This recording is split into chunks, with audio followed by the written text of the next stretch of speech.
पिछली class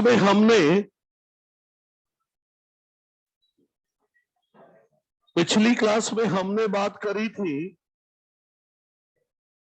biomolecule का introduction हो गया था और कार्बोहाइड्रेट से बात शुरू कर दी है ना।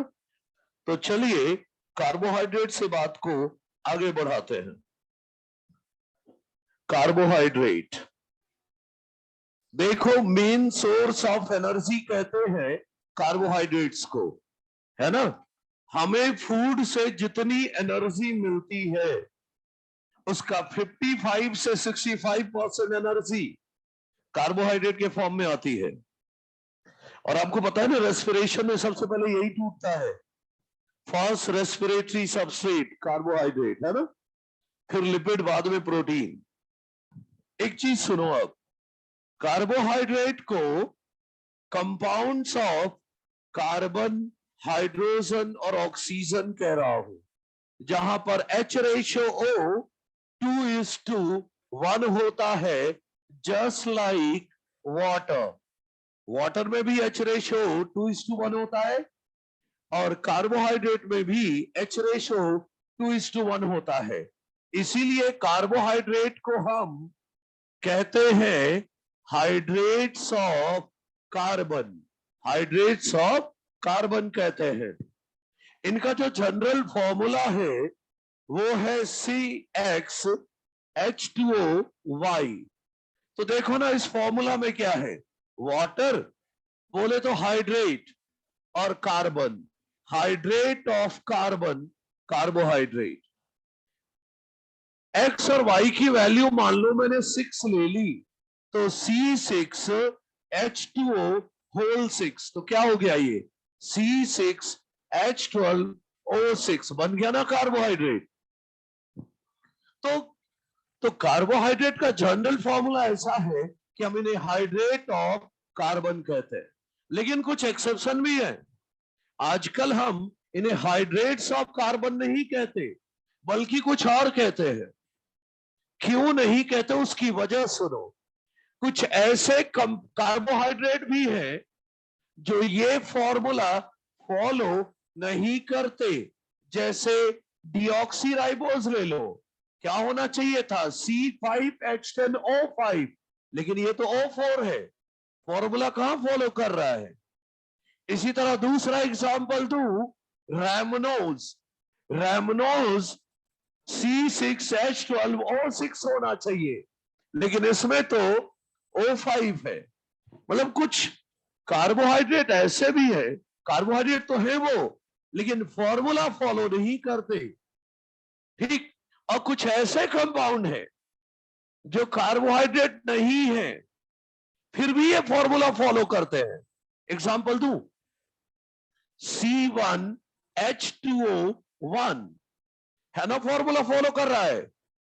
ये क्या है, CH2O बोले तो HCHO, फॉर्मल्डिहाइड, कार्बोहाइड्रेट नहीं है, फिर भी फॉर्मूला फॉलो कर रहा है।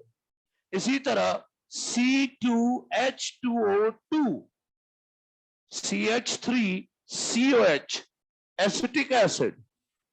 तो कुछ कंपाउंड ऐसे हैं जो फॉर्मूला फॉलो नहीं कर रहे, फिर भी कार्बोहाइड्रेट है। कुछ कंपाउंड ऐसे हैं जो फॉर्मूला फॉलो कर रहे लेकिन कार्बोहाइड्रेट नहीं है। इसीलिए आजकल हम इन्हें हाइड्रेट्स ऑफ कार्बन नहीं कहते, बल्कि हम इन्हें कहते हैं पॉलीहाइड्रोक्सी एल्डिहाइड, पॉलीहाइड्रोक्सी एल्डिहाइड या पॉलीहाइड्रोक्सी कीटोन, पॉलीहाइड्रोक्सी एल्डिहाइड या पॉलीहाइड्रोक्सी कीटोन। मतलब एक से ज्यादा हाइड्रोक्सिल ग्रुप होगा और एल्डिहाइड केवल एक होगा, एक से ज्यादा हाइड्रोक्सिल ग्रुप होगा और एक कीटोन ग्रुप होगा। कैसे, एक एग्जांपल लेता हूं। सबसे छोटा कार्बोहाइड्रेट बना रहा हूं, एल्डिहाइड वाला, सबसे छोटा कार्बोहाइड्रेट CHO CHOH CH2OH, सबसे छोटा कार्बोहाइड्रेट है एल्डिहाइड वाला, इसका नाम है ग्लिसरैल्डिहाइड। एक दूसरा बना रहा हूं, सबसे छोटा कीटोन वाला कार्बोहाइड्रेट CH2OH, CO, CH2OH, ये सबसे छोटा कार्बोहाइड्रेट है कीटोन वाला, डाई हाइड्रोक्सी एसीटोन। देख लो जरा, एक से ज्यादा OH है या नहीं इनमें? हाँ, एक से ज्यादा OH है, पॉलीहाइड्रोक्सी, लेकिन एल्डिहाइड एक है, तो क्या बोलोगे इसे? Polyhydroxy aldehyde. और इसमें एक से ज्यादा हाइड्रोक्सिल है, कीटोन केवल एक है, पॉलीहाइड्रोक्सी कीटोन। तो कार्बोहाइड्रेट को आजकल हम क्या कहते हैं? पॉलीहाइड्रोक्सी एल्डिहाइड या पॉलीहाइड्रोक्सी कीटोन। देखो, आप सब जानते हो कि कार्बोहाइड्रेट तीन तरह के होते हैं, मोनो, ओलिगो और पॉलीसैकेराइड। तो जो छोटे वाले कार्बोहाइड्रेट, मतलब मोनोसैकेराइड और ओलिगोसैकेराइड, ये सॉल्युबल इन वाटर होते हैं एंड स्वीट इन टेस्ट होते हैं, इसलिए इन्हें शुगर कहते हैं। किसको किसको? मोनोसैकेराइड और ओलिगोसैकेराइड को। जबकि पॉलीसैकेराइड सॉल्युबल इन वाटर नहीं होते, स्वीट इन टेस्ट नहीं होते, इसलिए उन्हें नॉन शुगर कहते हैं। तो पॉलीसैकेराइड को क्या बोलते हैं? नॉन शुगर, और मोनोसैकेराइड ओलिगोसैकेराइड को शुगर। क्लियर है? देखो, कार्बोहाइड्रेट हमें तीन तरह का पढ़ना है। किस बेसिस पर? कि हाइड्रोलाइसिस होगा या नहीं, और होगा तो कितने मोनोसैकेराइड मिलेंगे। देखो, मोनोसैकेराइड सबसे छोटा है, और जो सबसे छोटा है उसका हाइड्रोलाइसिस तो होगा ही नहीं। एक तो वही हो गया मोनोसैकेराइड, उसका हाइड्रोलाइसिस ही नहीं होगा। ओलिगोसैकेराइड 2 से 10 मोनोसैकेराइड के बने होते हैं, और पॉलीसैकेराइड ढेर सारे मोनोसैकेराइड के बने होते हैं। तो हमें एक्चुअली कार्बोहाइड्रेट तीन तरह के पढ़ने, मोनोसैकेराइड, ओलिगोसैकेराइड, पॉलीसैकेराइड। सबसे पहले मैं लेकर आ रहा हूं आपके लिए मोनोसैकेराइड। क्लियर है? तो आइए देखते हैं, मोनोसैकेराइड से शुरुआत करते हैं।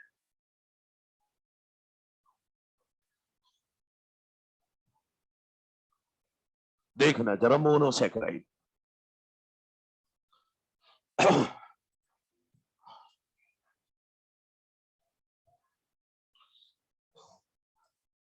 तो बात यहां पर यह है, शुरुआत मोनोसैकेराइड से।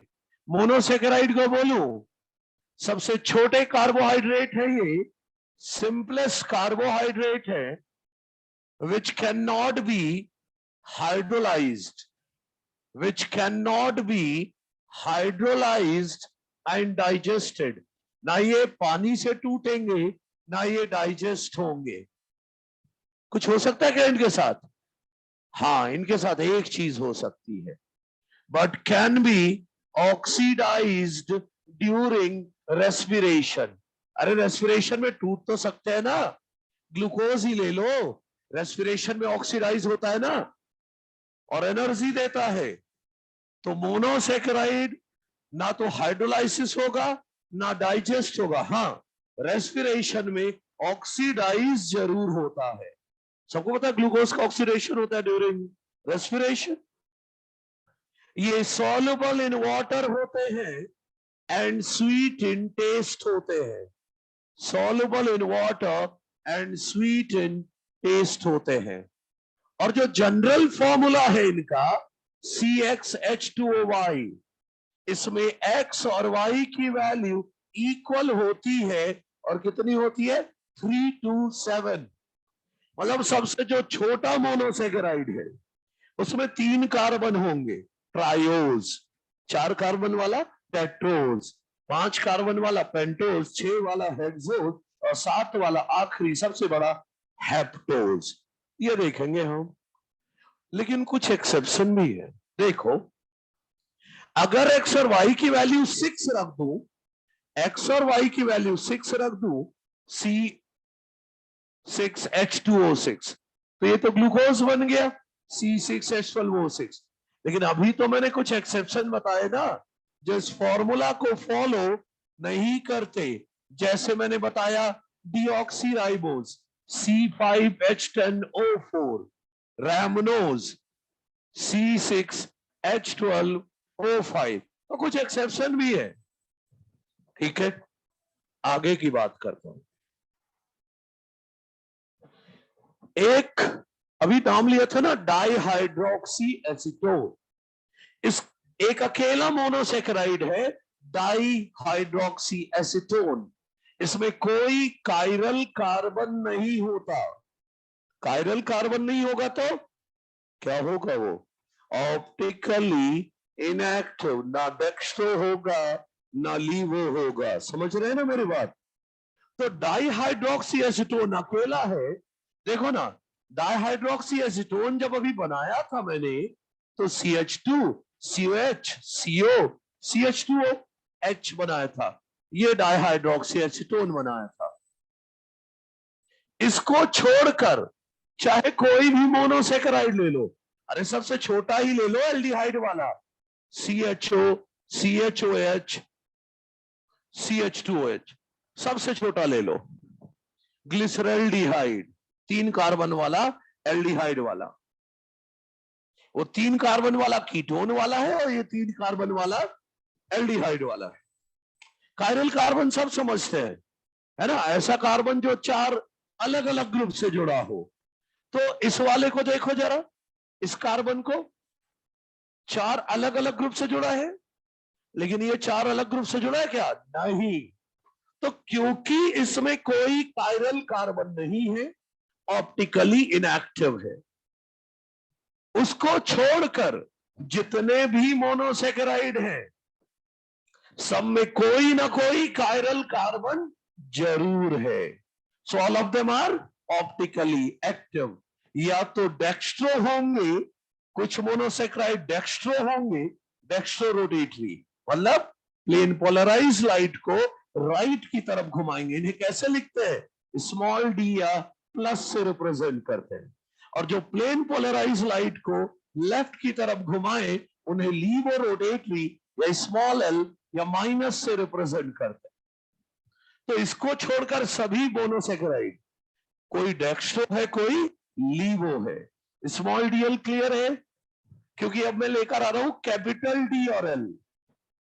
और याद रखो, कैपिटल डी और L has nothing to do with small D L.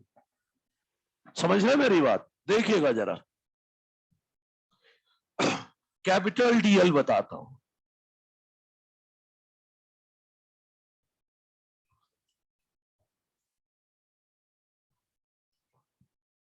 Capital D L वाला देखना भाई ध्यान से। कैपिटल डी एल जो है, एक साइंटिस्ट थे, आपको नाम नहीं चाहिए, फिर भी अभी थोड़ा सा बताता हूं। इन्होंने क्या किया था, ग्लिसरल्डिहाइड को स्टैंडर्ड माना था। इसको, ग्लिसरल्डिहाइड के स्ट्रक्चर को।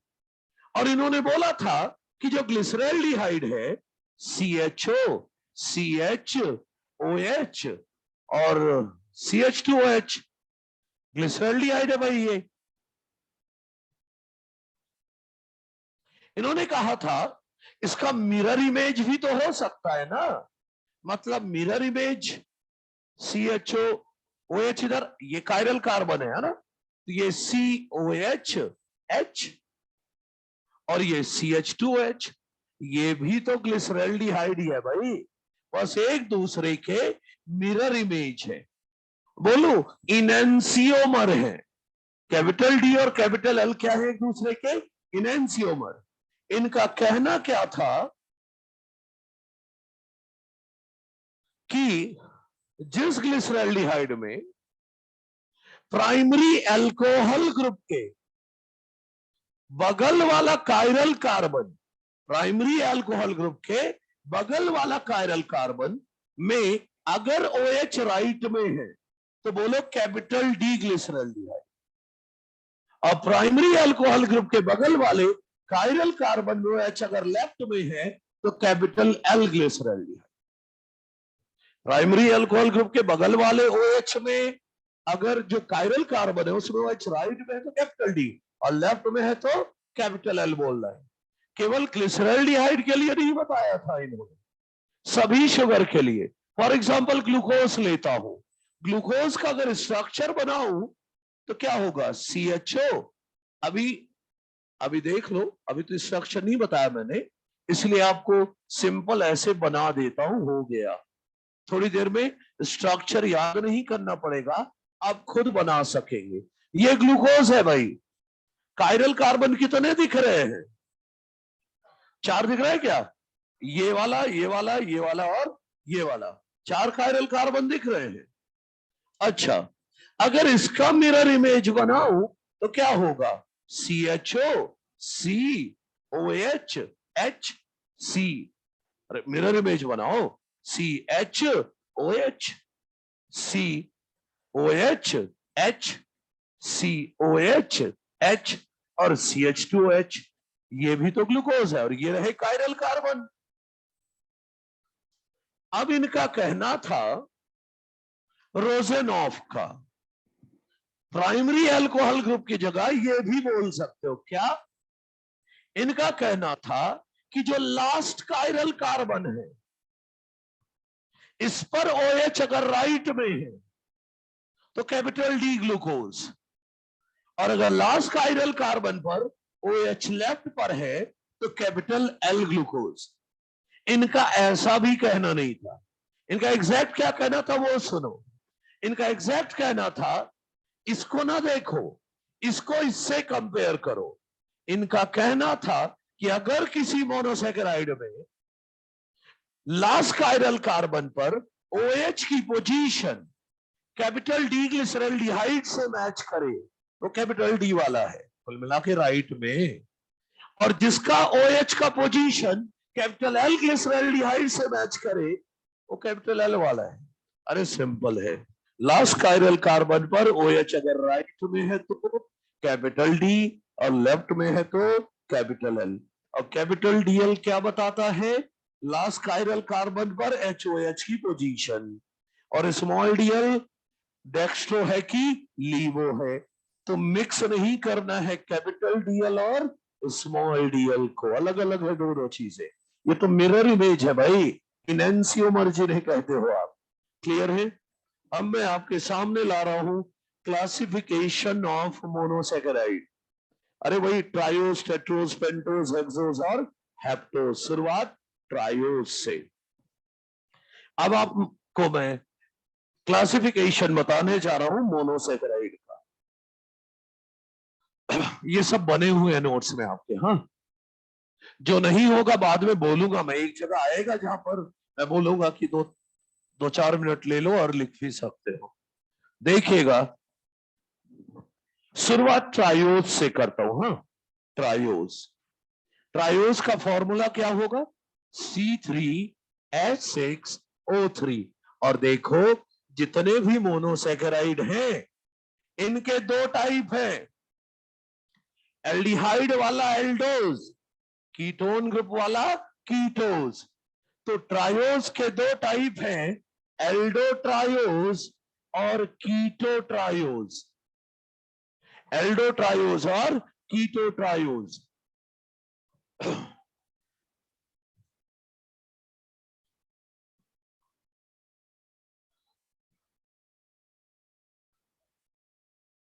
अरे है भाई, नोट्स में एलिमेंट्स याद करने की शॉर्ट ट्रिक है। नहीं है तो वो वाला पार्ट देख लेना, क्या कहते हैं, प्लांट ब्रीडिंग वाला ना। प्लांट ब्रीडिंग के साथ जो बायोमोलिक्यूल अटैच्ड है उसमें जरूर है ना? ठीक है, ओके। तो सुनो जरा, 2 तरह का एल्डोट्रायोज और कीटोट्रायोज। देखो, इसका एग्जाम्पल मैंने क्या बताया था? ग्लिसरॉल्डिहाइड। और इसका डाईहाइड्रोक्सी एसीटोन। Dihydroxy acetone. ध्यान दीजिएगा, मैं कोई भी स्ट्रक्चर याद करने को नहीं बोलता, अपने आप तैयार रहेंगे, बस बेसिक देखते चलना। देखो, जब भी मुझे कोई एल्डोज बनाना होता है ना तो मैं ऐसे बनाता हूं, पहला कार्बन लिखता हूं CHO और आखिरी लिखता हूं CH2OH। 2 कार्बन हो गए। मुझे कितने कार्बन वाला बनाना है? 3। 1 कार्बन कम है तो 1 CHOH लगा दो। अगर 5 कार्बन वाला बनाना होता तो 2 कार्बन है, 3 कम पड़ रहे थे तो 3 CHOH लगा देता, लेकिन यहाँ तो 3 कार्बन वाला बना था, 2 कार्बन पहले से, 1 कार्बन कम पड़ रहा है तो 1 CHOH लगा दिया, लो बन गया glyceraldehyde, first carbon, second carbon, third carbon. और कीटोन वाला तो भी याद करने को कभी नहीं बोलता। जब भी एल्डोस से कीटोस बनाना, एक आसान सा तरीका बता रहा हूं, सेकंड कार्बन के दोनों एच उठा ले जाओ, एल्डोस तो खुद ही बना लोगे और कीटोस भी बन जाएगा। एल्डोस के सेकंड कार्बन के दोनों एच उठा के ऊपर ले जाओ, एक यहां लगाओ, एक यहां लगाओ, तो ये हट गया, तो बीच में क्या बचा यहां, C डबल बॉन्ड O, और ऊपर क्या हो गया, C, H के बगल में एक H और 2O, और एक H और CH2H, और यहां से 2 H हट चुके हैं, C double bond O CH2H, लो बन गया डाइहाइड्रोक्सी एसीटोन। तो कोई नहीं याद करना है, मतलब लोग ग्लूकोज का स्ट्रक्चर भी याद करते हैं, फ्रक्टोज का भी, ग्लूकोज भी नहीं याद करना ना, फ्रक्टोज सब बनेंगे अपने आप। अरे फ्रक्टोज जब बनाने का मन करे ना, तो ग्लूकोज के सेकंड कार्बन के 2 H उठा के ऊपर रख देना, बस फ्रक्टोज बन जाएगा। तो कोई भी कीटोज बनाना है, एल्डोस के सेकंड कार्बन के 2 H ऊपर ले जाओ, बस क्लियर है, स्ट्रक्चर अलग से याद करने की जरूरत नहीं है। अच्छा, ट्रायोज के बाद मैं लेकर आ रहा हूं टेट्रोज। टेट्रोज का फॉर्मूला क्या होगा, C4H8O4, और इसका एग्जाम्पल अगर देना हो, पहले तो यही कि ये भी 2 तरह का है, एल्डोटेट्रोज और कीटोटेट्रोज। और एल्डोटेट्रोज में बनाने का तरीका तो बता ही चुका हूं, खुद ही बना लोगे, लेकिन एग्जाम्पल पहले, एल्डोटेट्रोज का एग्जाम्पल मान लो दिया मैंने इरीथ्रोज, और कीटोटेट्रोज का दिया इरीथ्रुलोज, इरीथ्रुलोज, और भी एग्जाम्पल है लेकिन आपको इतना दे दिया। अब इरीथ्रोज कैसे बनाओगे, अरे पहला कार्बन CHO, आखिरी कार्बन CH2H, कितने कार्बन कम पड़ रहे हैं, 2, तो 2 बार लिख दो CHOH, CHOH, लो बन गया इरीथ्रोज। हाँ, स्ट्रक्चर किसी का याद करने, और इरीथ्रोज जब बनाना है तो सेकंड कार्बन के 2 H ऊपर ले चलो, तो क्या हो गया, CH2OH, C double bond O, बाकी एज इट इज लिख दो CHOH, CH2H, लो बन गया इरीथ्रोलोज। ठीक, अब लाता हूं पेंटोज। पेंटोज की अगर बात करूं तो फॉर्मूला होगा C5H10O5, और ये भी 2 तरह का होगा, ये भी 2 तरह का होगा, एल्डोपेंटोज और कीटोपेंटोज। अब एल्डोपेंटोज में एग्जाम्पल कई है, जिसमें से ये लिख रहा हूं, राइबोज, एराबिनोज, जाइलोज, शॉर्ट में आप लिख सकते हो रैक्स, RAX, R से राइबोज, A से एराबिनोज, X से जाइलोज। और कीटोपेंटोज के कुछ एग्जाम्पल, राइबुलोज, जाइलुलोज। अच्छा, नहीं मुझे तो सबके स्ट्रक्चर पता है, लेकिन आपको केवल राइबोज का चाहिए तो केवल राइबोज का बताऊंगा। हाँ, हेक्सोज में कईयों के चाहिए तो कईयों के बताऊंगा, तो जहां जिसकी जरूरत है वो बता दूंगा ना। तो राइबोज अगर बनाना है, वही पैटर्न मेरा, CHO पहला और आखिरी कार्बन CH2OH, कितने कम पड़ रहे हैं, 3, तो 3 बार लिख दो CHOH, CHOH, CHOH, ये लो बन गया राइबोज। और अगर राइबुलोज बनाना है तो बना लोगे ना, दूसरे कार्बन के 2 H उठा के ऊपर ले जाना, राइबुलोज बन जाएगा। डीऑक्सीराइबोज बनाना हो तो सेकंड कार्बन का O हटाना होता, याद है कुछ, ये राइबोज है।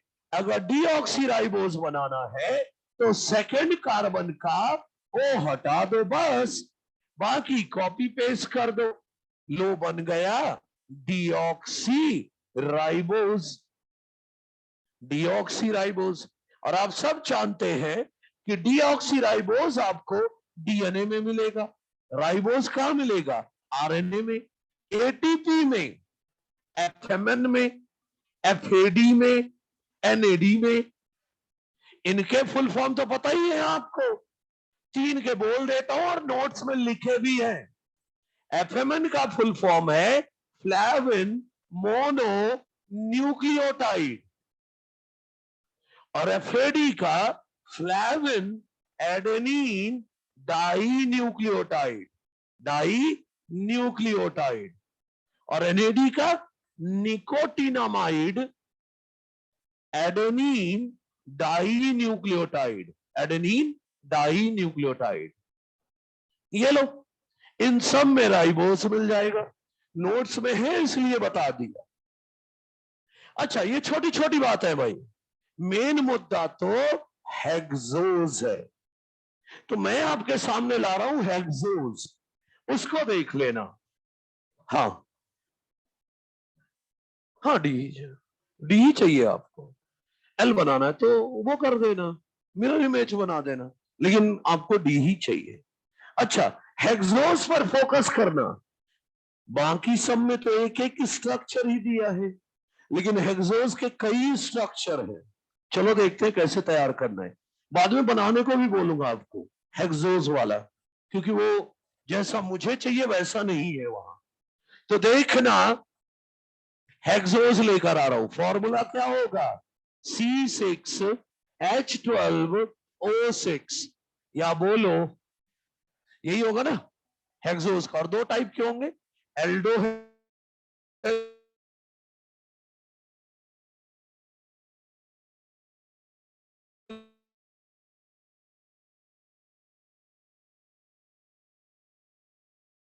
और इसमें 2 टाइप ला रहा हूं, एल्डोहेक्सोज और कीटोहेक्सोज। एल्डोहेक्सोज में एग्जांपल दे रहा हूं, एलोज, ग्लूकोज, मैनोज, गैलेक्टोज। 4 ही चाहिए आपको, वैसे हैं तो ये 8,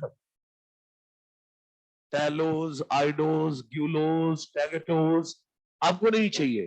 कीटोहेक्सोज में आपको एक चाहिए, फ्रक्टोज। यही नाम सुनते हो आप, तो आपको यही चाहिए। अच्छा, इनके स्ट्रक्चर की बात करता हूं, इनके स्ट्रक्चर पर आप फोकस करना। सर अभी तक तो एक स्ट्रक्चर था, आप फटाक से बना देते थे, अब कैसे बनाओगे?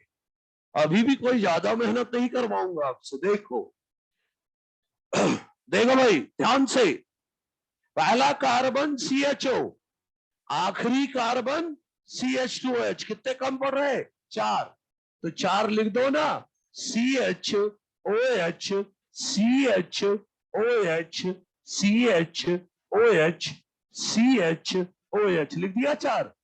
लो तैयार हो गया पहला एलोज, एलोज तैयार हो गया। ठीक, अब इसी से बाकी 3 बनेंगे। छोटी सी चीज याद रखनी आप, क्या? किसके थर्ड नंबरिंग कर देता हूं, 1 2 3 4 5 6। ये तो बताओ जरा, कायरल कार्बन कितने दिख रहे हैं आपको? 4 दिख रहे हैं ना? अच्छा, 4 ही दिख रहे हैं ना सबको, मतलब ये और ये, यही है, 4 कायरल कार्बन है। ठीक है, ये तो बिना कुछ करे बना लोगे सर, बाकी तो याद ही करना पड़ेगा ना। नहीं, एक छोटी सी चीज याद रखनी, ध्यान से सुनो, ये आप खुद बना लोगे। इसके थर्ड पोजीशन पर, इसके थर्ड पोजीशन पर HOH की पोजीशन बदल दो, इसके थर्ड, ये तो खुद ही बना लोगे। अब बस याद क्या करवा रहा हूं आपसे, सिर्फ इतना कि इसके थर्ड कार्बन पर HOH की पोजीशन बदल दो, ग्लूकोज बन जाएगा। और इसके सेकंड और थर्ड दोनों पर बदल दो, मैनोज बन जाएगा। सेकंड थर्ड कार्बन दोनों पर बदल दो, सेकंड एंड थर्ड कार्बन दोनों पर बदल दो तो मैनोज बन जाएगा। और इसी के थर्ड फोर्थ में बदलो, सब कुछ वही रखो, बस थर्ड और फोर्थ बदल दो तो गैलेक्टोज बन जाएगा। इतना तो याद कर ही सकते हो। थर्ड और फोर्थ कार्बन पर चेंज किया, बाकी कुछ नहीं करना, बाकी कॉपी पेस्ट। शुरुआत करते हैं पहले, देखो सबसे पहला बना रहा हूं ग्लूकोज। क्या करना है, थर्ड पर बदलना है। हाँ ध्यान देना जरा, पहला कार्बन दूसरा कार्बन कुछ नहीं किया मैंने। अब देखो तीसरे कार्बन पर बदल रहा हूं, ये देखो OH कर दिया। थर्ड कार्बन पर बदला ना मैंने HOH की पोजीशन, बाकी सेम रखो, कॉपी पेस्ट, बाकी कॉपी पेस्ट रखो। ये लो तैयार हो गया ग्लूकोज। ग्लूकोज तैयार हो गया भाई। कायरल कार्बन तो 4 ही है ना, कायरल कार्बन तो 4 ही, नंबरिंग 1 2 3 4 5 और 6 कार्बन। अब सेकंड थर्ड में पिछेंट, उसमें नहीं इसमें, इसको देखते, सेकंड थर्ड में HOH बदल दो। लो बदल रहा हूं, CHO CH, देखो सेकंड पर भी बदलना है, OH H, फिर थर्ड में OH H बदल दिया ना, सेकंड थर्ड में दोनों बदल दिया, बाकी कॉपी पेस्ट करो, बाकी HOH HOH हो गया। और ये रहा CH2OH, ये बन गया मैनोज। और इसमें भी 4 कायरल कार्बन है, 4 कायरल कार्बन है, numbering first second third fourth fifth and sixth.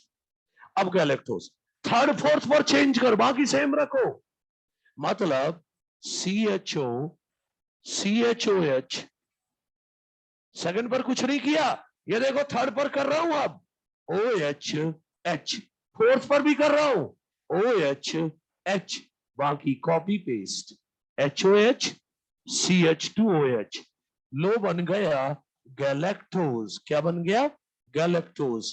Chiral carbon वही 4 है और numbering first second third fourth fifth and sixth carbon.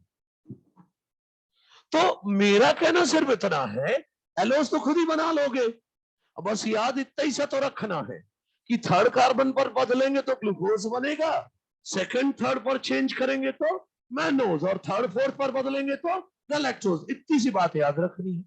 Sir fructose भी लगे हाथ दिखाई दो, बताया तो था, ग्लूकोज के सेकंड कार्बन के 2 H ऊपर ले चलो, चलो ऊपर ले चलो तो क्या हुआ, ऊपर ले चलो तो ये क्या बन जाएगा CH2OH, यहां के 2 H ऊपर चले गए तो क्या बचा C डबल बॉन्ड O, बस बाकी कॉपी पेस्ट करो, COH H CHOH CHOH और CH2OH, ये लो तैयार हो गया फ्रक्टोज।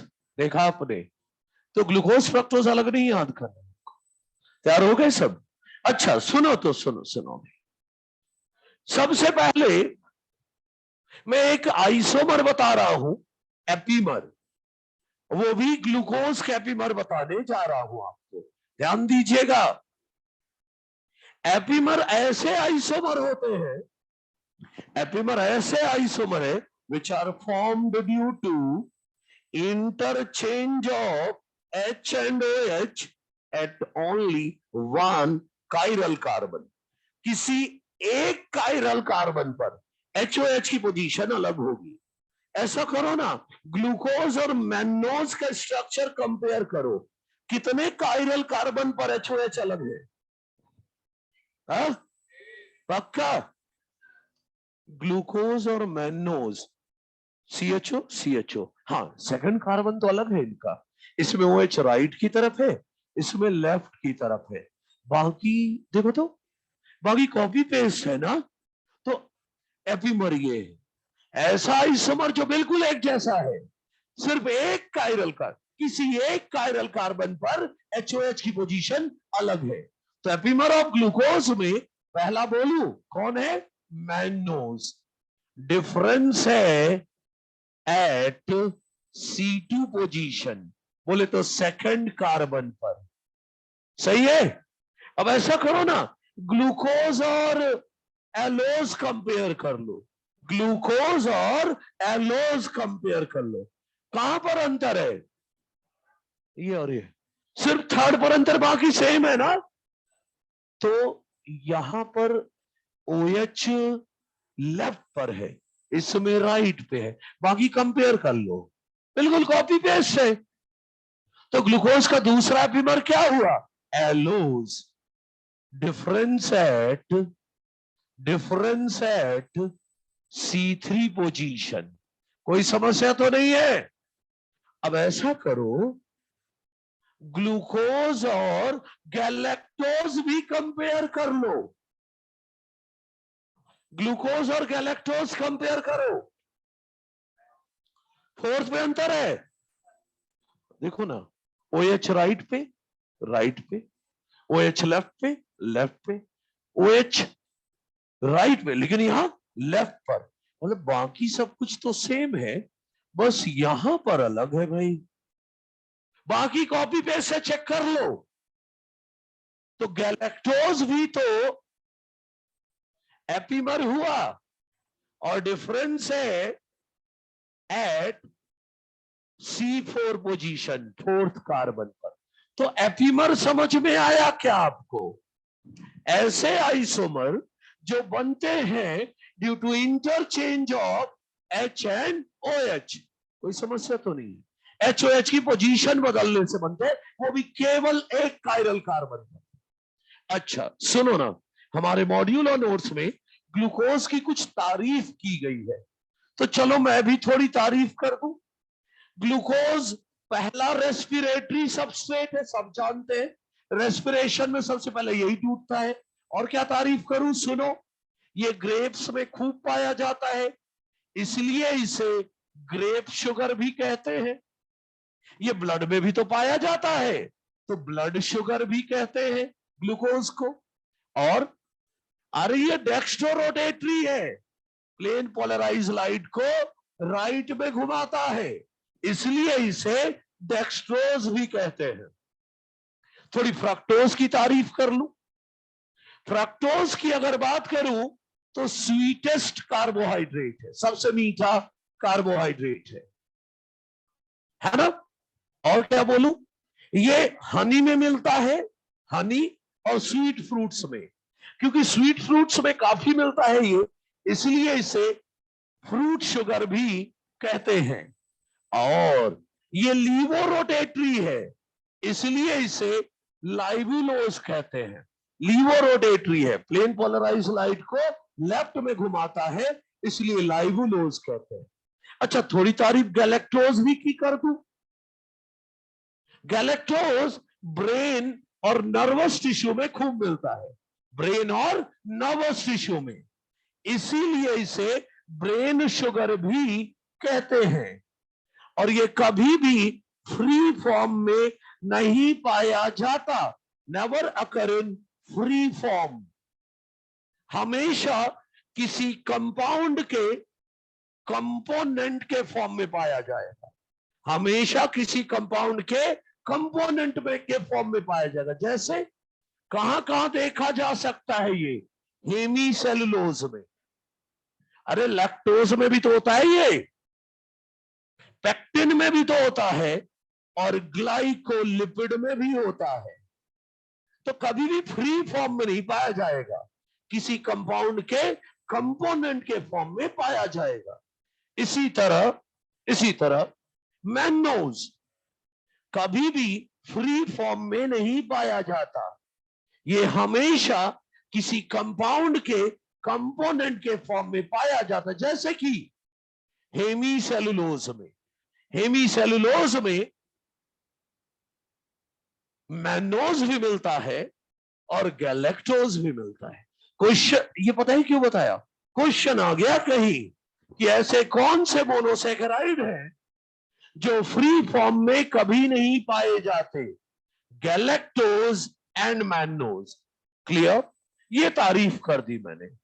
इससे पहले कि कुछ और बोलूं, हेक्सोज हो चुका है और हेप्टोज में कोई ज्यादा बात नहीं है। अगर मुझे हेप्टोज की बात करनी हो, हटा दूंगा मैं तुरंत। हेप्टोज का फॉर्मूला है C7H14O7।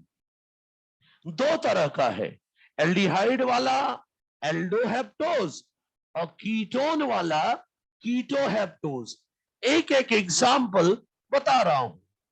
एल्डोहेप्टोज में एग्जाम्पल ग्लूकोहेप्टोज और कीटोहेप्टोज में एग्जाम्पल सीडोहेप्टुलोज। सीडोहेप्टुलोज येलोहेप्टोज हो गया, उसमें ज्यादा कुछ बात नहीं करनी। मेन बात तो हेक्सोज की है। हाँ, इसको आप रख सकते हो डिजिटली।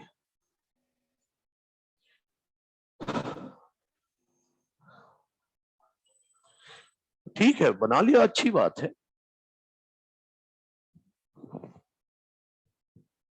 क्योंकि नोट्स में ना एलोज नहीं है, और जब तक एलोज नहीं होगा बाकी के स्ट्रक्चर फिर तो आपको याद ही करने पड़ेंगे। लेकिन अगर ऐसा कर लिया तो 3 से 4 मिनट दे रहा हूं। अगर किसी को लिखना है तो, अगर किसी को लिखना है तो 4 मिनट दे रहा हूं मैक्स। कम से कम एलोज, ग्लूकोज, मैनोज और गैलेक्टोज, ऐसी ये जो बनी है ना ब्रांच, ये चाहे तो बना सकते हैं।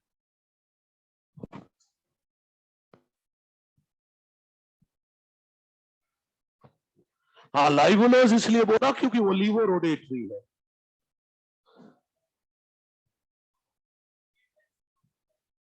डेक्स्ट्रोरोडेटरी है इसलिए ग्लूकोज को डेक्स्ट्रोज नाम दिया।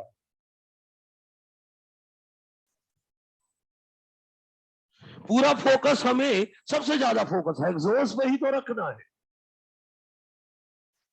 तो कोई अगर कुछ लिख भी रहा है तो पूरा नहीं लिखने को बोला मैंने। Allose, glucose, galactose, mannose. Third carbon पर चेंज किया तो ग्लूकोज, सेकंड थर्ड पर तो मैनोज, थर्ड फोर्थ पर चेंज किया तो गैलेक्टोज। इतना लिख के रख सकता है। हाँ,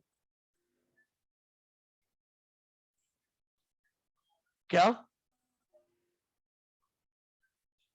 कैपिटल डीएल है या स्मॉल डीएल?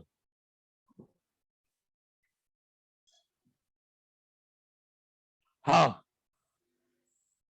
ये इसमें कुछ डिफाइन नहीं करना है, इसमें कुछ भी डिफाइन नहीं करना है। सिर्फ पूछेगा फ्रक्टोज कैसा है, लीवोरोडेटरी, ग्लूकोज कैसा है, पास हो गया। कैपिटल डी और एल को क्लासिफाई नहीं करना है, क्योंकि कभी कभी कैपिटल डी एल करने से रोटेशन बदल जाता है। ठीक है ना, इसलिए हम सिर्फ ग्लूकोज और फ्रक्टोज की बात करें। हाँ, जो जो बन जाए देख ले तू। हाँ बिल्कुल, नहीं हेप्टोज की जरूरत नहीं है, वो तो बस मैंने साइड में लिख दिया है, मैं हटा भी देता हूं भाई। अब पता है मुझे क्या बताना है, रिंग स्ट्रक्चर ऑफ ग्लूकोज। अभी तक तो हम स्ट्रेट चेन स्ट्रक्चर पढ़ रहे थे, अब रिंग स्ट्रक्चर बनाने को देखना है। रिंग स्ट्रक्चर ऑफ ग्लूकोज है ना, बता देता हूं बस, जो बोला है अगर कोई लिख रहा है तो उसका काम। और जिससे धीमा बने ना, एलोज बना लो और लिख लेना एरो खींच खींच के कि थर्ड कार्बन पर बदलना है, सेकंड थर्ड पर बदलना है और थर्ड फोर्थ पर बदलना है। बस इतना लिखकर छोड़ दो, घर में चेंज कर लेना, थर्ड पर, सेकंड थर्ड पर, थर्ड फोर्थ पर स्ट्रक्चर डाल देना। थर्ड पर चेंज किया तो ग्लूकोज, सेकंड थर्ड पर चेंज किया तो मैनोज, और थर्ड फोर्थ पर चेंज किया तो गैलेक्टोज।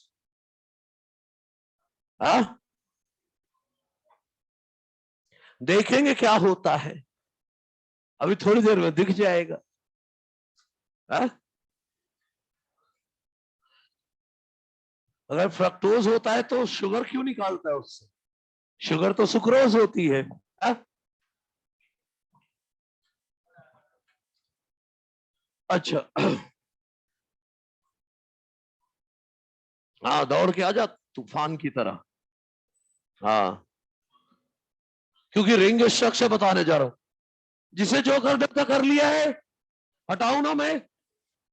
हाँ, जिसका ना हो पाए तो ऐसे मार्क करके लिख दो, थर्ड कार्बन पर ग्लूकोज, सेकंड थर्ड पर मैनोज, थर्ड फोर्थ पर गैलेक्टोज। घर में जाके बदल लेना, अब इतना काम तो कर ही सकता है हर कोई।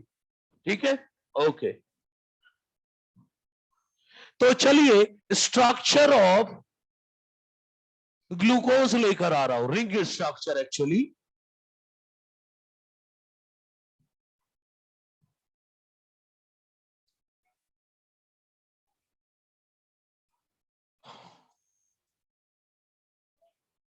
तो सभी ध्यान दें, अब आपके सामने लेकर आ रहा हूं रिंग स्ट्रक्चर। देखो भाई, मोनोसेकेराइड के ये जो स्ट्रक्चर है दो तरह के होते हैं। अभी कौन सा पढ़ रहे थे? Straight chain. दूसरा है रिंग स्ट्रक्चर। और आपको बताऊं, रिंग स्ट्रक्चर केवल और केवल एक्वस मीडियम में बनता है। एक्वस मीडियम होगा तभी रिंग स्ट्रक्चर बनेगा। और रिंग स्ट्रक्चर मोनोसेकेराइड के दो तरह के होते हैं। एक है पायरेनोज रिंग और एक होती है फ्यूरानोज रिंग।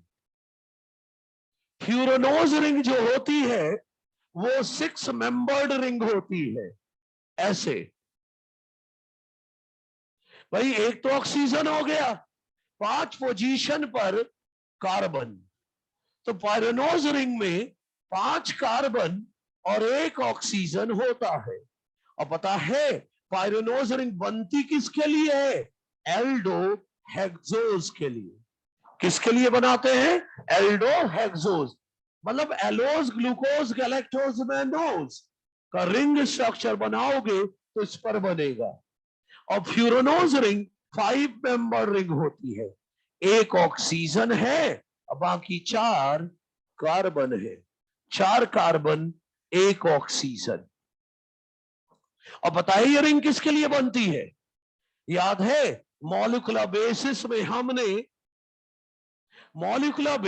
में हमने राइबोज और डीऑक्सीराइबोज का स्ट्रक्चर इसी रिंग में तो बनाया था। तो एल्डोपेंटोज ही तो है वो। और एक और बनता है फ्रक्टोज का स्ट्रक्चर। बोले तो कीटो हेक्सोज। फ्रक्टोज का भी इसी में बनता है। तो सुनो, ये इंपॉर्टेंट है यहां कि पायरेनोज रिंग किसके लिए बनाई जाती है? एल्डो हेक्सोज के लिए। फ्यूरानोज रिंग एल्डोपेंटोज और कीटो हेक्सोज के लिए। क्लियर? अच्छा, हमें तो सिर्फ ग्लूकोज का रिंग स्ट्रक्चर पढ़ना है, मतलब ये वाली रिंग स्ट्रक्चर बनाना है। तो आइए देखते हैं रिंग स्ट्रक्चर कैसे बनता है। और ये पायरेनोज फ्यूरानोज शब्द हैवर्थ ने दिए थे। किसने? हैवर्थ ने ये शब्द दिए। सभी अलर्ट रहेंगे।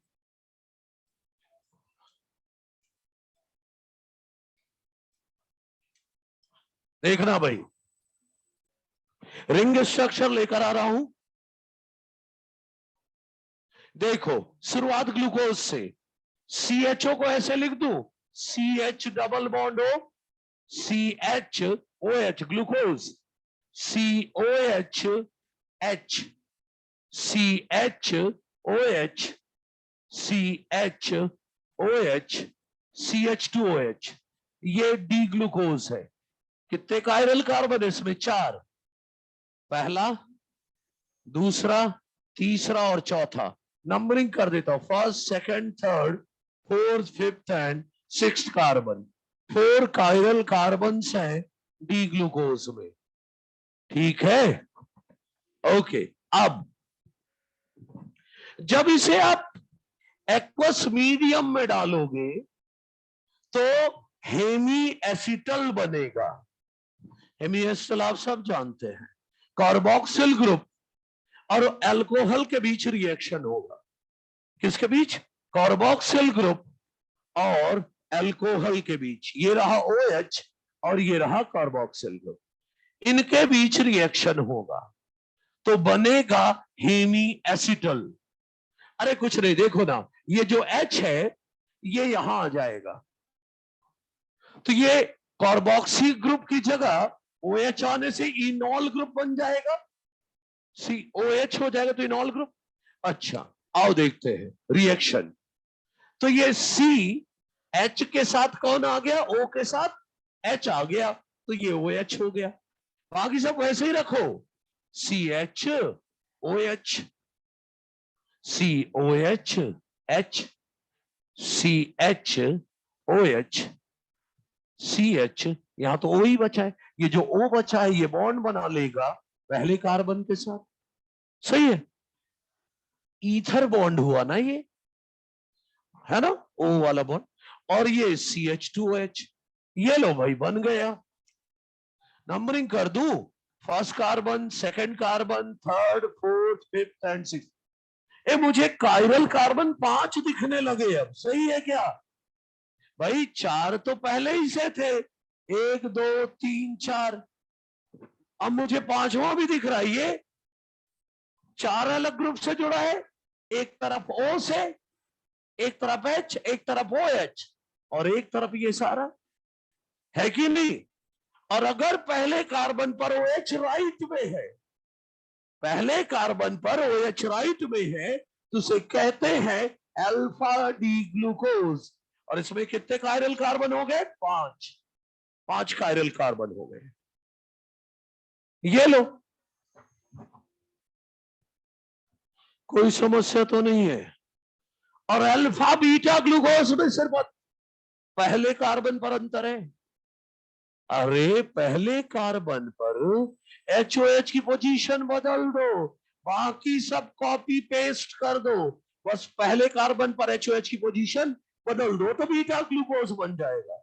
चलो बना के देखते हैं, यहीं पर कोशिश करते हैं बनाने की, हो जाएगा इतने में, ठीक है। देखो C, ये देखो पहले कार्बन पर बदल रहा हूं, OH इधर, H इधर, बस बाकी सब copy paste, CHOH, COHH, CHOH, CH, ये O, ये ऐसे CH2OH, लो बन गया beta D glucose, beta D glucose.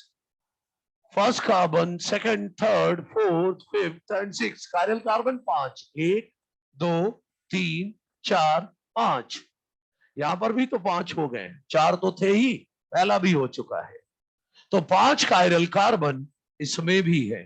तो अल्फा बीटा ग्लूकोज में अंतर ढूंढ लिया, पहले कायरल कार्बन पर HOH की पोजीशन अलग है, ये अल्फा ग्लूकोज और बीटा ग्लूकोज है, ठीक है।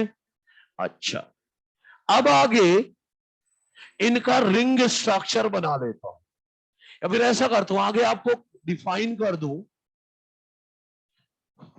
एक और आइसोमर होता है एनोमर। क्या? एनोमर। अल्फा ग्लूकोज और बीटा ग्लूकोज में क्या अंतर है?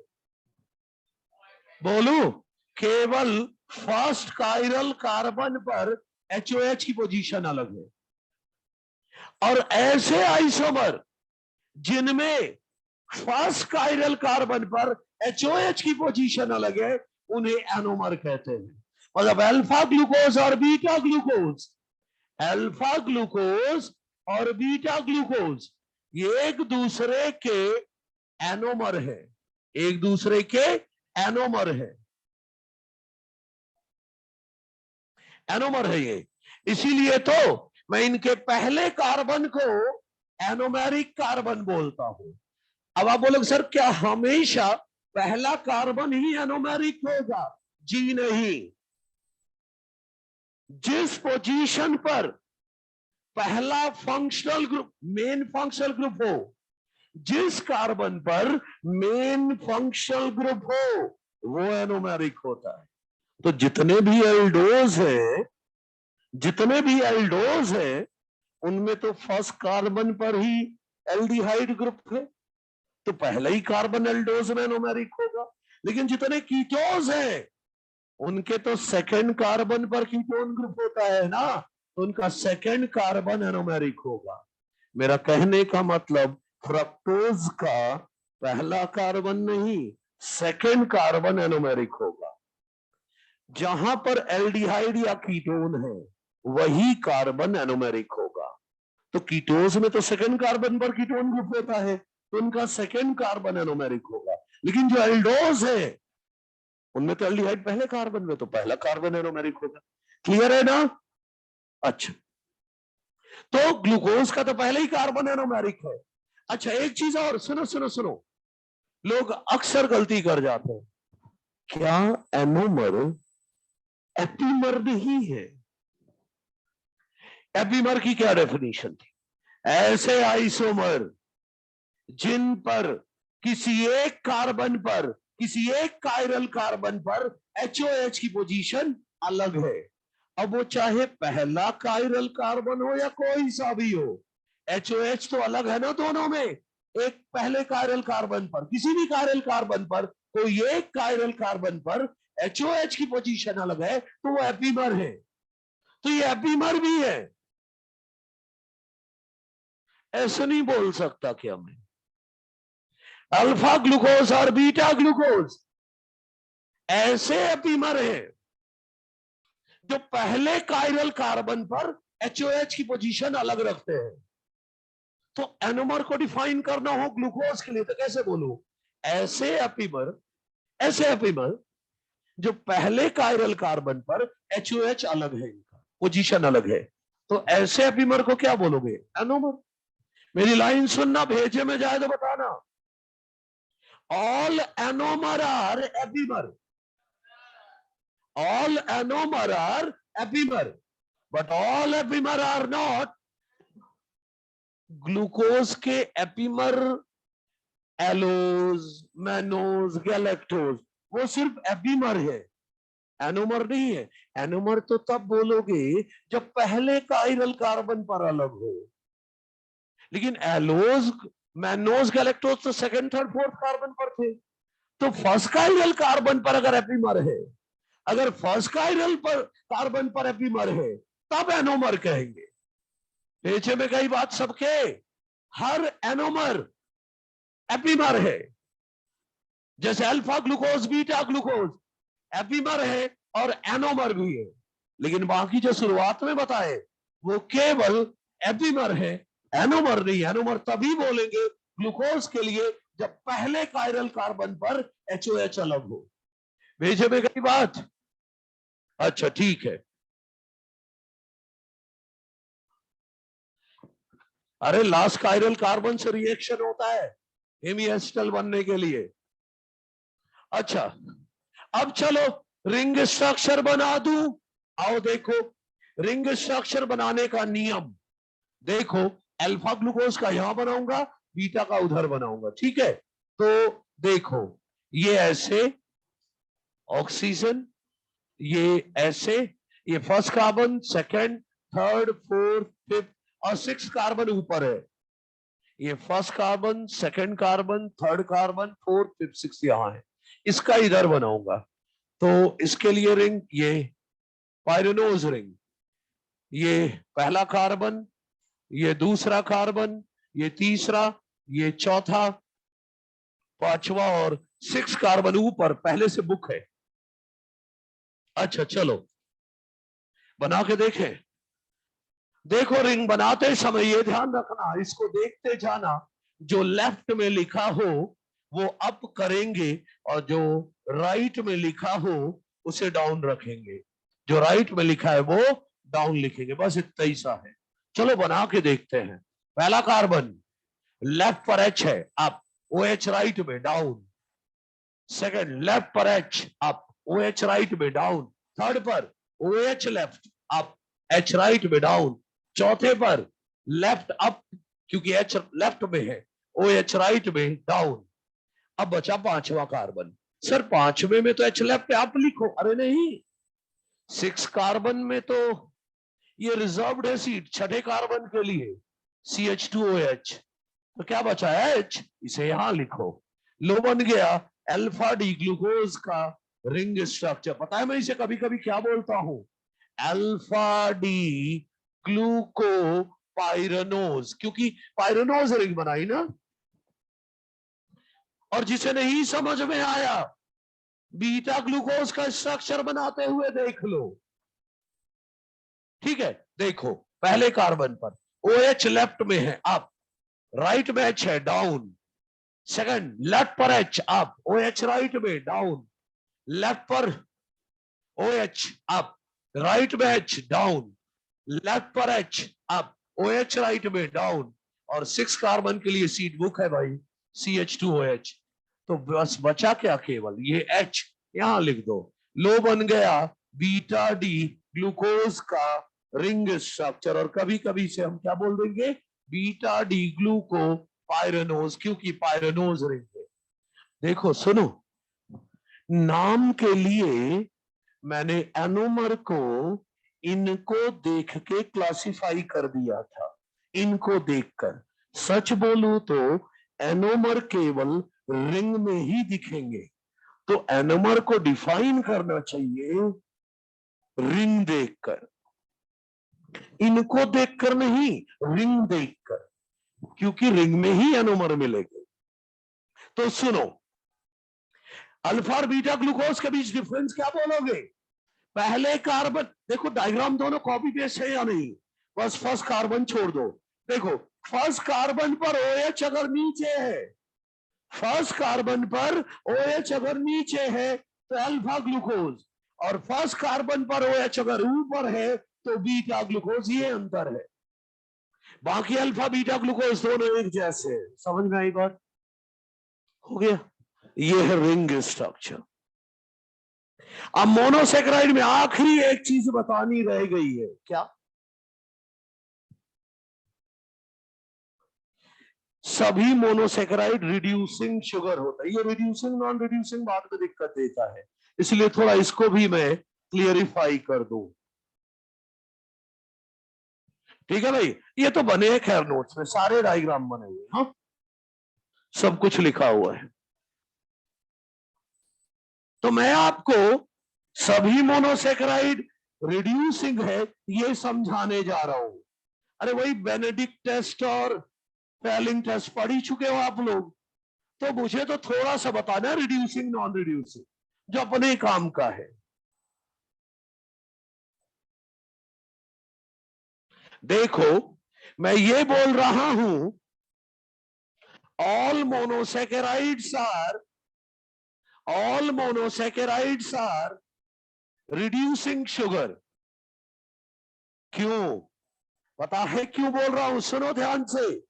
क्योंकि सभी मोनोसेकेराइड में अगर एल्डोज है तो फर्स्ट कार्बन पर फ्री एल्डिहाइड ग्रुप होता है, और अगर कीटोज है तो उनमें फ्री कीटोन ग्रुप होता है सेकंड कार्बन पर, होता है या नहीं? तो सर इससे क्या हो जाएगा? अरे इसी से सब कुछ होगा। देखो ये लोग क्या करते हैं, Cu2+, अरे बेनेडिक्ट सोल्यूशन हो या फेहलिन सोल्यूशन हो, दोनों का रंग ब्लू है। बेनेडिक्ट सोल्यूशन और फेहलिन सोल्यूशन दोनों का कलर ब्लू है। क्यों? क्योंकि उनमें Cu2+ है, और ये जो फ्री एल्डिहाइड या कीटोन ग्रुप है, ये लोग Cu2+ को रिड्यूस कर देते हैं, और रिड्यूस करके Cu+ बना देते, that is brick red colour. अरे ऐसे ही तो यूरिन सैंपल में ग्लूकोज का प्रेजेंस चेक करते हैं डायबिटीज वालों के लिए, यूरिन में ग्लूकोज है या नहीं। देखो सैंपल ले लिया, अब मान लो बेनेडिक्ट सोल्यूशन डाल दिया। बेनेडिक्ट सोल्यूशन में क्या है भाई? Cu2+ ही तो है, तो बेनेडिक्ट सोल्यूशन कैसा है अभी? ब्लू।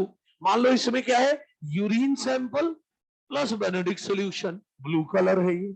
अब हीट करो, हीट करोगे तो अगर इसमें ग्लूकोज है तो फ्री एल्डिहाइड ग्रुप है, वो Cu2+ को रिड्यूस करके Cu+ में बदल देगा, जो कि ब्रिक रेड का है। तभी तो सोल्यूशन ब्रिक रेड हो गया। अगर ब्रिक रेड हो गया मतलब Cu2+ रिड्यूस हो गया। क्यों रिड्यूस हो गया? क्योंकि उसमें ग्लूकोज है, और ग्लूकोज है फ्री एल्डिहाइड है, तो ग्लूकोज का प्रेजेंस पता चल गया ना यूरिन में है या नहीं। डायबिटिक पेशेंट्स के लिए नहीं चेक करते हैं, यूरिन में अगर ग्लूकोज पास हो रहा है डायबिटीज के लिए टेस्ट करते हैं। अच्छा तो सुनिए, सभी मोनोसेकेराइड ये रिएक्शन कर सकते हैं, सभी Cu2+ को रिड्यूस कर सकते हैं, इसीलिए सबके सब रिड्यूसिंग शुगर है। हाँ, क्यों रिड्यूस कर पाते हैं? क्योंकि सभी मोनोसेकेराइड के पास एल्डोज है तो फर्स्ट कार्बन पर फ्री एल्डिहाइड है, और फ्रक्टोज है तो सेकंड कार्बन पर फ्री कीटोन है, इसलिए वो रिड्यूस कर पाते हैं। क्या मैं ये बोल सकता हूं कि जितने भी एल्डोज शुगर है, जितने भी एल्डोज शुगर है, सबका पहला कार्बन रिड्यूसिंग सेंटर है, और जितने भी कीटोज शुगर है उनका सेकंड कार्बन रिड्यूसिंग सेंटर है। कोई समस्या तो नहीं? एल्डोज शुगर में फर्स्ट कार्बन रिड्यूसिंग सेंटर है, और कीटोज शुगर में सेकंड कार्बन रिड्यूसिंग सेंटर है। कोई समस्या तो नहीं है? ये क्वेश्चन आता है बाद में, कौन रिड्यूसिंग है और कौन नॉन रिड्यूसिंग। हो गया सभी का? अब मैं लेकर आ रहा हूं आपके लिए ओलिगोसैकेराइड, जो कि कितने मोनोसैकेराइड के बने हैं? 2 से 10 मोनोसैकेराइड। हाँ भाई बोलो। ये रिंग में, हाँ रिंग में अभी भी पहला कार्बन फ्री है क्या? इसलिए किसी से जुड़ा है क्या? हाँ अच्छा, तूने रिंग ब्रेकिंग नहीं पढ़ा क्या कभी? रिंग ब्रेकिंग कभी ऐसा कुछ नहीं सुना क्या? पढ़ा है? ये रिंग ब्रेक होती है। एक्वस सोल्यूशन में, एक्वस सोल्यूशन में 3 तरह के ग्लूकोज होते हैं। अल्फा ग्लूकोज ये वाला, बीटा ग्लूकोज ये वाला, और कुछ की रिंग खुली पड़ी होती है। रिंग अगर खुली होगी, देखना मेरी बात, हाँ ये आई थिंक ऑर्गेनिक में आप पढ़ोगे या पढ़ चुके होगे, मुझे नहीं पता। देखो, रिंग जब खुलती है ना, तो ये एच कहां से लेकर आए थे आप? ये फर्स्ट कार्बन पर जो एच है, ये कहां से लेकर आए थे? फिफ्थ कार्बन से। तो फिफ्थ कार्बन का एच ये है, ओ ये है, और ये एच शिफ्ट हो जाता है यहां, तो ये रिंग खुल गई। ये सी डबल बॉन्ड ओ फिर से हो गया, C H double bond O. पता नहीं आपने कभी पढ़ा है या नहीं पढ़ा है, तो फिर मेरे काय को पूछ रहा है? ठीक है, समझ गए भाई? पढ़ा है ना सभी ने? हाँ, तो रिंग जब खुलती है तो आपने देखो, पांचवा कार्बन ये है, पांचवा कार्बन ये है, ये इसका एच है, और ये इसका ओ एच है, और CH2H इधर होता है छठा कार्बन। तो ये OH का एच ही तो यहां आता है, तब ना ये OH हो जाता है और रिंग बंद हो जाती है। तो एक्वस सोल्यूशन में अल्फा ग्लूकोज, बीटा ग्लूकोज और खुली हुई रिंग, ये तीनों इक्विलिब्रियम में होते हैं, बदलते रहते हैं ये। तो कुछ ग्लूकोज ऐसा भी तो है, तो पहला कार्बन फ्री एल्डिहाइड ग्रुप है तो वो रिड्यूस करेगा। ठीक है भाई? सुबह एक बच्चे बताया तो उन्होंने बोला हमें पता है, तो अब पता है तो मैं क्यों बताऊं? ठीक है, ओके, कोई बात नहीं।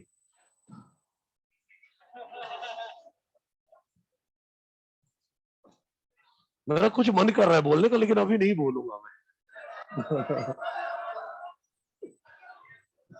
मोनो से बाद में बोलूंगा इसको अलग से, नहीं सबके सामने बोलूंगा, चिंता ना करो।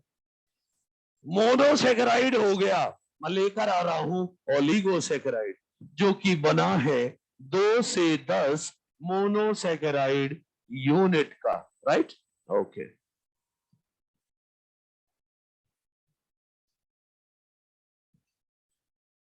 आपने तो ये भी पढ़ा है, इसीलिए तो मैंने नहीं बताया। क्या पढ़ा है आपने? कि फेलिंग्स टेस्ट एल्डोज दिखाते हैं, कीटोज नहीं दिखाते। हाँ, फ्रक्टोज दिखाता है, क्योंकि उसके पास अल्फा हाइड्रोक्सी कीटोन होता है। अब ऐसी चीजें मैं क्यों बताऊं भाई? ऐसे बोलोगे तो सर फिर फिनाइल हाइड्रोजीन से रिएक्शन करा के ओसाजोन बना के दिखाओ, ये सब मैं करूंगा क्या?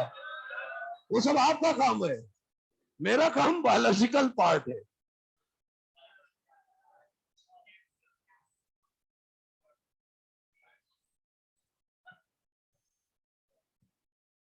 ओके, चलो आ जाओ।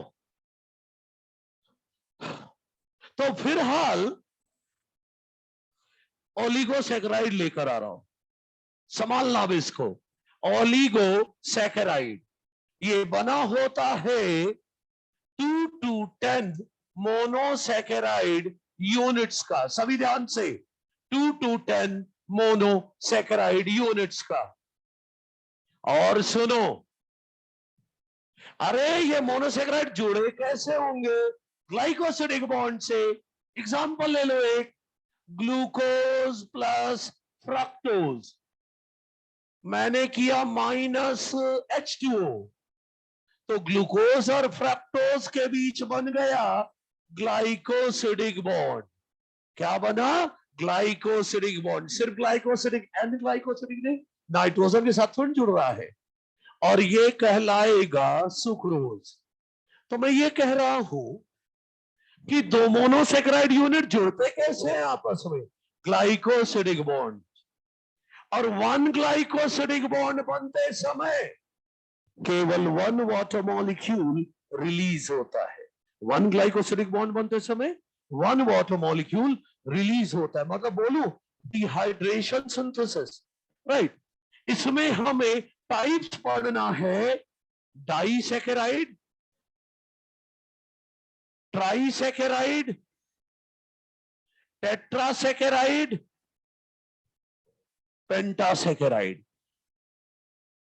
नहीं, हमें डिटेल में तो सिर्फ डाइसैकेराइड ही पढ़ना है। बस एक एक एग्जांपल दे रहा हूं इनके। ट्राइसैकेराइड का एग्जांपल दे रहा हूं आपको, रेफिनोज, ताकि कम से कम कभी कोई ट्राइसैकेराइड बोले तो कोई नाम तो आए दिमाग में। टेट्रासैकेराइड में दे रहा हूं स्टैकियोज, और पेंटासैकेराइड में वर्बेस्कोज। नहीं, केमिकल कंपोजिशन नहीं दे रहा हूं, मुझे पता है, लेकिन आपको नहीं चाहिए, इसलिए नहीं दे रहा हूं। ये नाम भी क्यों बताया? बेवजह नहीं बताया। फ्लोएम ट्रांसपोर्ट जब पढ़ते हो तो फ्लोएम सैप में एनसीईआरटी क्या लिखती है कि मेनली सुक्रोज और वाटर होता है, प्लस कुछ और भी होता है। पता है क्या लिखती है NCERT? Other sugar, hormone, amino acid, ये भी होता है। क्या लिखा एनसीईआरटी ने? Other sugar. तो फिर वो अदर शुगर क्या है? एनसीईआरटी कवर कर रहा हूं मैं। जब कभी कोई नाम ले आपको अदर शुगर फ्लोएम सैप में, तो ये लोग हैं, रेफिनोज, स्टैकियोज, वर्बेस्कोज। ठीक है, सुक्रोज भी नॉन रिड्यूसिंग है, ये भी नॉन रिड्यूसिंग है। ठीक है, देखेंगे अभी थोड़ी देर में। ये हटा रहा हूं, मुझे नहीं चाहिए, मुझे तो सीधा डाइसैकेराइड की बात करनी है। तो डाइसैकेराइड मैं लेकर आ रहा हूं, डाइसैकेराइड देखिएगा सभी, डाइसैकेराइड दो मोनोसेक्राइड यूनिट के बने होंगे। ये 3 के, ये 4 के, ये 5 मोनोसेक्राइड के, 2 मोनोसेक्राइड के बने होंगे। ये सॉल्युबल इन वाटर होंगे और स्वीट इन टेस्ट होंगे, स्वीट होंगे। ठीक, और जितने भी डाइसैकेराइड है सबका फॉर्मूला C12H22O11 है। सर अब ये कहां से लेकर आए? इधर आओ, ग्लूकोज क्या है? C6H12O6 दिख रहा है, हाँ। फ्रक्टोज C6H12O6 -H2, अब जोड़ के लिखो, 6 6 12 कार्बन हो गए, 12 12 24, 24H में से 2 माइनस करो, 22, 6 6 12O में से एक वो माइनस करो, O11। तो जितने भी डाइसैकेराइड है, जितने भी नाम लू, सबका यही फॉर्मूला है। पहला लेकर आ रहा हूं माल्ट शुगर, सुनो ध्यान से। अरे माल्टोज को कह रहा हूं, माल्टोज को कह रहा हूं माल्ट शुगर। और आप सब जानते हैं ये इंटरमीडिएट प्रोडक्ट है स्टार्च डाइजेशन का, इंटरमीडिएट प्रोडक्ट है स्टार्च डाइजेशन का। सीरियल ग्रेन्स जब जर्मिनेट करेंगे ना, अरे स्टार्च वाले सीड जब जर्मिनेट करेंगे तो ये खूब सारा होगा उनमें। पता है किसका बना है ये? 2 अल्फा डी ग्लूकोज का। स्ट्रक्चर देखो जरा, 2 अल्फा डी ग्लूकोज बना रहा हूं, ये पहला अल्फा डी ग्लूकोज और इधर दूसरा alpha D glucose. Alpha D glucose याद है? पहले कार्बन पर OH नीचे है ना, सेकंड कार्बन HOH, थर्ड पर OHH, चौथे पर HOH, इधर CH2OH, H, first carbon, second carbon, third, fourth, fifth and six, ये लो बन गया एक अल्फा डी ग्लूकोज। अब दूसरा बना रहा हूं, 2 अल्फा डी ग्लूकोज बना रहा हूं। पहला HOH, HOH, इधर OHH, इधर HOH, इधर CH2OH, H, हो गया पहला कार्बन, दूसरा, तीसरा, चौथा, पांचवा और छठा, बन गया 2 अल्फा ग्लूकोज। अरे H2O हटाओ ना, इधर देखना, मान लो इधर से OH हटाया, इधर से H2O हट गया, देखना जरा ध्यान से, ये H2O हटा रहा हूं, अब क्या बचा, केवल O, ये बॉन्ड बनाएगा इधर से भी, तो ये बन गया। देखो बॉन्ड अल्फा या बीटा, इसको डिसाइड किया जाता है पहली यूनिट से। पहली यूनिट अल्फा है या बीटा, अल्फा, तो अल्फा। पहली यूनिट का फर्स्ट कार्बन ही कौन सा कार्बन है, पहली यूनिट का फर्स्ट कार्बन, दूसरी यूनिट का फोर्थ कार्बन, तो बॉन्ड का नाम हो गया अल्फा 1,4 ग्लाइकोसिडिक बॉन्ड। ये है माल्टोज का स्ट्रक्चर, माल्टोज का स्ट्रक्चर। और सुनो, पहली ग्लूकोज का, पहली यूनिट का ग्लूकोज का तो पहला कार्बन रिड्यूसिंग सेंटर है ना, तो उसका पहला रिड्यूसिंग सेंटर, पहला कार्बन पहले ग्लूकोज का फ्री नहीं है, बल्कि बॉन्ड बनने में यूज हो गया। लेकिन दूसरी ग्लूकोज का तो पहला कार्बन रिड्यूसिंग सेंटर फ्री है, दो में से एक ग्लूकोज का भी पहला कार्बन रिड्यूसिंग सेंटर अगर फ्री है तो वो रिड्यूसिंग होगा। तो माल्टोज कैसा शुगर है, रिड्यूसिंग शुगर है। अब माल्टोज छोड़ो, जितने भी डाइसैकेराइड है, जितने भी डाइसैकेराइड है जिनमें 1,4 ग्लाइकोसिडिक बॉन्ड है, जितने भी डाइसैकेराइड है जिनमें 1,4 ग्लाइकोसिडिक बॉन्ड है, वो सब रिड्यूसिंग शुगर होंगे, क्योंकि दूसरी यूनिट का पहला कार्बन तो फ्री है ना, तो दो में से एक का भी फ्री है, तो क्या होगा, रिड्यूसिंग होगा। क्लियर है? तो डाइसैकेराइड का एक एग्जांपल हुआ माल्टोज। दूसरा लेकर आ रहा हूं, लैक्टोज। दूसरा लैक्टोज, मिल्क शुगर कहते हैं उसे। इधर देखना जरा, दूसरा, दूसरा है लैक्टोज, मिल्क शुगर कहते हैं, और ये लीस्ट स्वीट शुगर है, और मिलेगा only in mammals milk, present only in mammals milk, और मैक्सिमम होगा in humans milk approx 7%, approx 7%। बना किस चीज का है ये, बीटा डी गैलेक्टोज और बीटा डी ग्लूकोज का, और ये आपस में जुड़े हैं बाई बीटा, इसका पहला कार्बन, इसका चौथा, बीटा 1,4 ग्लाइकोसिडिक बॉन्ड से। अब डाइसैकेराइड और 1,4 बॉन्ड है, तो क्या बोला था मैंने, ये भी रिड्यूसिंग शुगर होगा, सही है। तो दो हो गए डाइसैकेराइड, माल्टोज और लैक्टोज, दोनों रिड्यूसिंग है। तीसरा लेकर आ रहा हूं अब आपको, ट्रेहेलोज।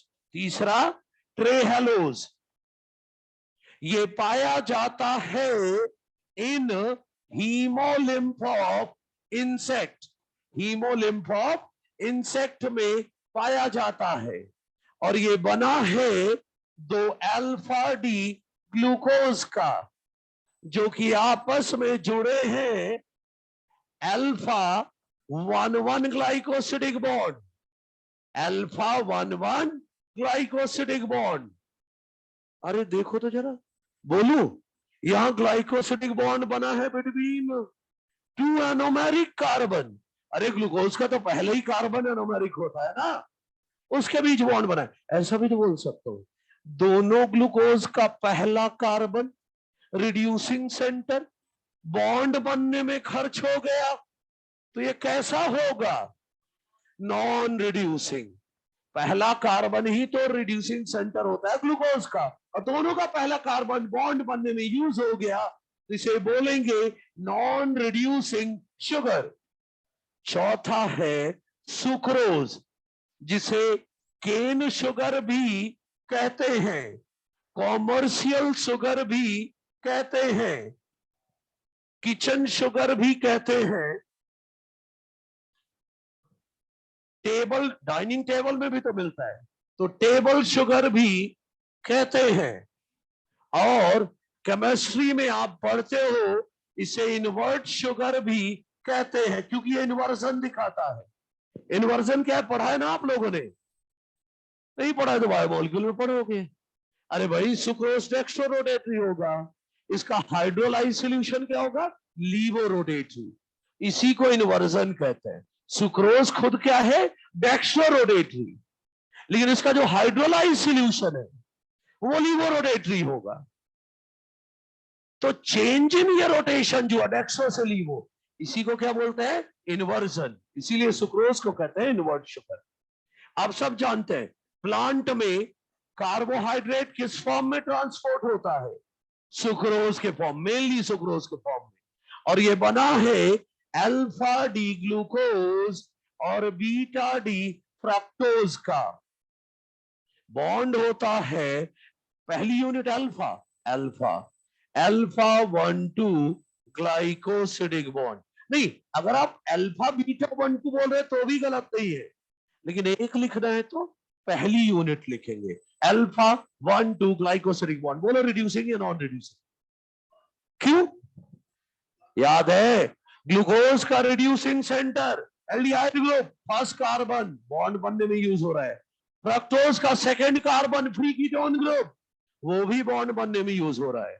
तो दोनों का रिड्यूसिंग सेंटर तो बॉन्ड बनने में खर्च हो गया ना, तो ये कैसा होगा? Non reducing, non reducing sugar.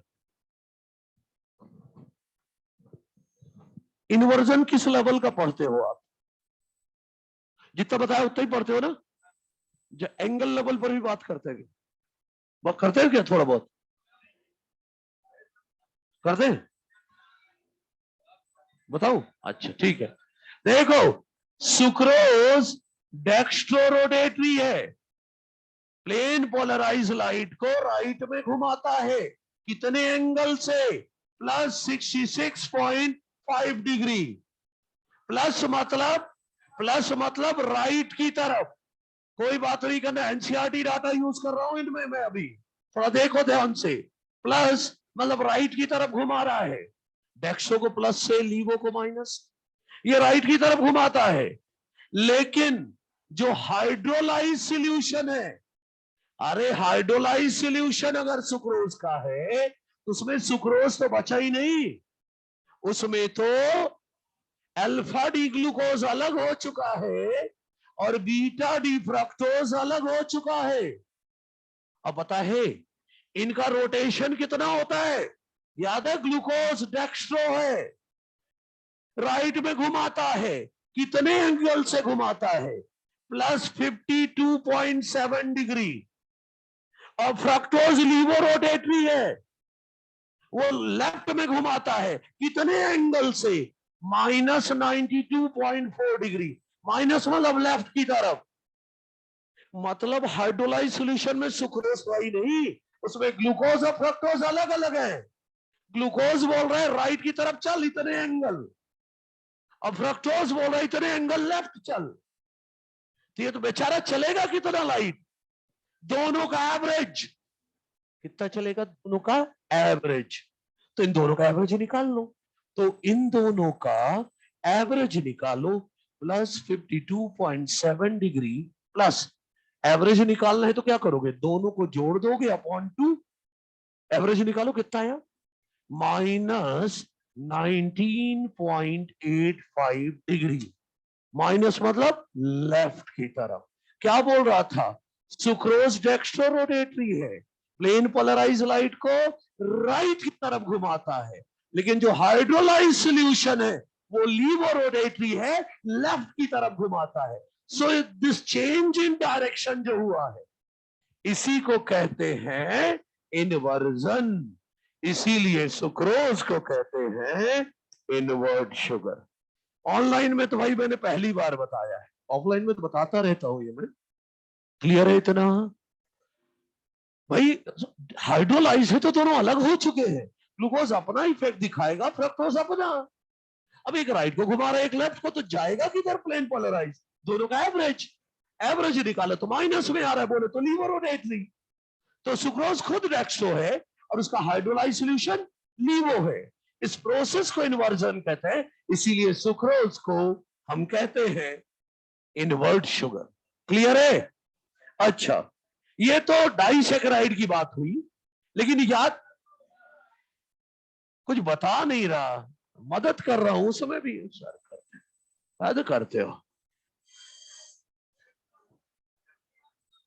हो गया, मैं कुछ नहीं कर रहा हूं, देखो तो आप, जो डाइसैकेराइड आपको पढ़ाया, क्या क्या पढ़ाया, सुक्रोज, सुक्रोज, ट्रेहलोज, माल्टोज, लैक्टोज, यही है ना। ऐसा करो, सुक्रोज का एसयू ले लो, इधर का टीआरई ले लो, सूत्र नॉन रिड्यूसिंग है, और इधर माल्टोज का मा और लैक्टोज का ला, माला रिड्यूसिंग है। तो सूत्र नॉन रिड्यूसिंग है और माला रिड्यूसिंग है, ऐसे नहीं, ऐसे याद करो, क्योंकि क्वेश्चन अक्सर आते हैं कौन रिड्यूसिंग और कौन नॉन रिड्यूसिंग। अपने दिमाग में एक बात बैठा लो, सभी मोनोसेकेराइड, सभी मोनोसेकेराइड प्लस माला रिड्यूसिंग है, बाकी आपके सामने जितने नाम आएंगे सब नॉन रिड्यूसिंग है, चाहे वो ट्राई टेट्रा पेंटासेकेराइड भी क्यों ना हो। तो मोनोसेकेराइड एंड माला रिड्यूसिंग है, बाकी सब आपके लिए नॉन रिड्यूसिंग। क्लियर? तो मोनोसेकेराइड हो गया, ओलिगोसेकेराइड हो गया। अगली क्लास डेडिकेटेड होगी, देखो हेट्रोपॉलीसेकेराइड हमें नहीं पढ़ना, सिर्फ नाम नाम पढ़ेंगे, आपका बोझ कम करूंगा कई जगह, ये नहीं कि लगे क्या होगा, उतना ही करना है जो हमारे काम का है। हेट्रोपॉलीसेकेराइड में से नाम नाम लूंगा, होमोपॉलीसेकेराइड पूरा पढ़ेंगे, और अगली क्लास में लिपिड कवर करेंगे, तो काफी कुछ होगा, देखेंगे। ट्यूसडे को बोला है मैंने अनाउंस करने को,